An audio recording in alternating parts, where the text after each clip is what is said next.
Alright, let's play a set of quantum tic-tac-toe. So, left player is X, right player is Y. Each of them have 4 different X's and...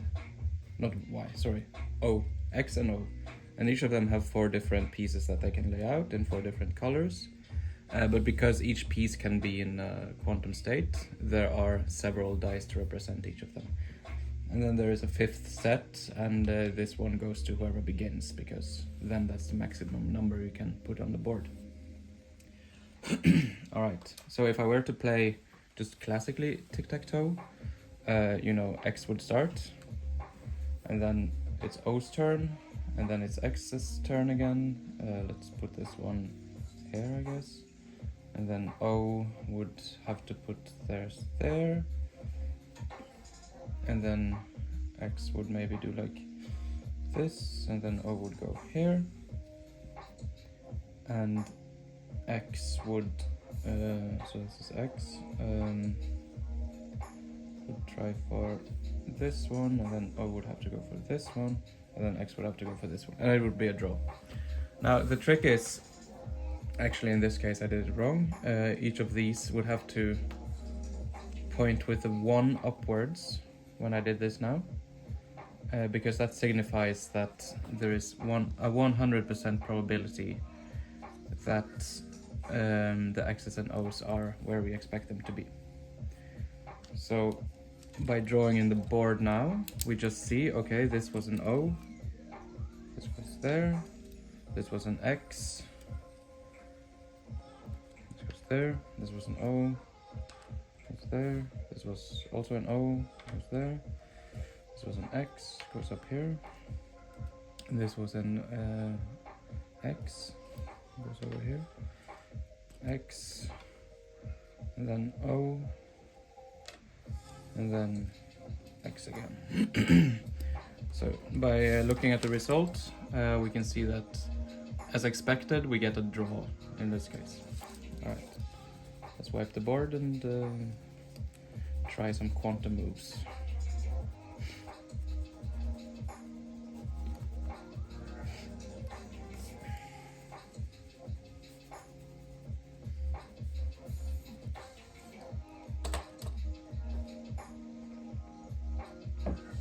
Alright, so let's say that O starts this time.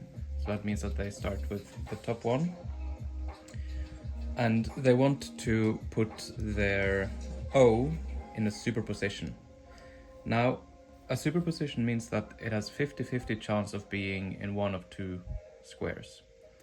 And we represent that by the number 2 because 50% is the same as dividing 100% by 2, so there's 2 possibilities. So let's say it puts 1 there and 1 there. It's still just 1 O that's being placed, but it's in a superposition of being either there or there. Okay, X can now choose to do the same thing. For example, there and there. See, the squares don't have to be next to each other. And then we can continue filling the board. So maybe we want to do like this, and like this, and then X has puts its 50-50 there and there, and then finally there is only 1 square left. So now I put with a 1 up, this represents that there is a 100% probability that O will be in this square. And now we measure for each color. So these turquoise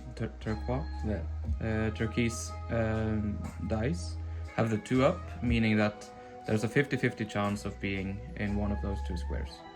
So let's roll the dice and just say that if I get a 1 or 2, I will place it there, and if I get a 3 or 4, I will place it there. Okay, I got a 1, so that means that this X was placed here, and that the other square is empty. Alright, moving on. So if I roll a 1 or 2, these are also 50-50, the yellow ones. I roll 1 or 2, it's there, or 3 or 4, it's there. This is a 3, so that means that there is an O here. Okay, next one. I roll this, 1, 2, it's there, 3, 4, it's there. 4, that means that the X in this case is over there. These go back here. And let's do these ones. So a 1, 2, this will be an O in this case, and a 3, 4, it will land there. It's a 3, so you get an O here. All right. And then finally, this has a 100% probability of being an O. So we don't have to roll that one. Did I forget something now? No, I think I didn't. So we see that nobody has won yet, so the game can continue. So I'm not sure whose turn it was, but I think it's X's turn because this was the last one, yes. So let's say that X really wants either to get here, so it gets a line here, or the diagonal, so it puts a 50-50 chance there. And then the other guy attempts to block the diagonal here. So these should be 2 now, because they are at 50-50 states. And this guy attempts to block this diagonal. What X can then do is that he can entangle with the orange one. And doing this, he will now say that there's a 50% chance of him being there, but there's also a 50% chance of him being here. So he is intruding on the orange's space. And what this means is that now this goes to being 50%. And in addition, there is now a 50% chance of orange being moved up here. All right, now the board is full again, so we have to measure again. Let's start with the blue one.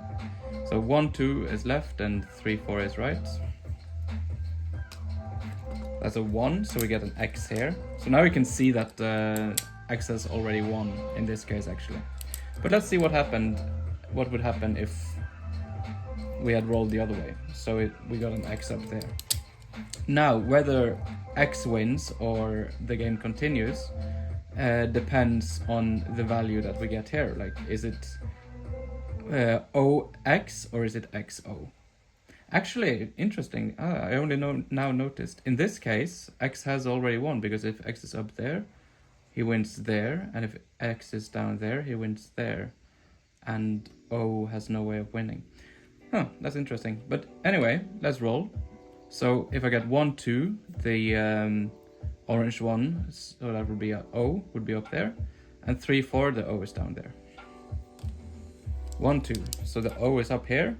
And then, so to illustrate this means that, okay, the O is there, so the blue one here goes away, and the orange one there goes away.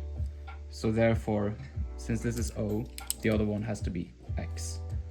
And X has won the game. Ta-da! So that's all of the rules except for one rule that I hadn't shown you yet. But this is, so there is one even more advanced rule where you can entangle with the superpositions of other players, and then we have to start using some of the other numbers on the dice. But for now, that was just like a brief proof of concept.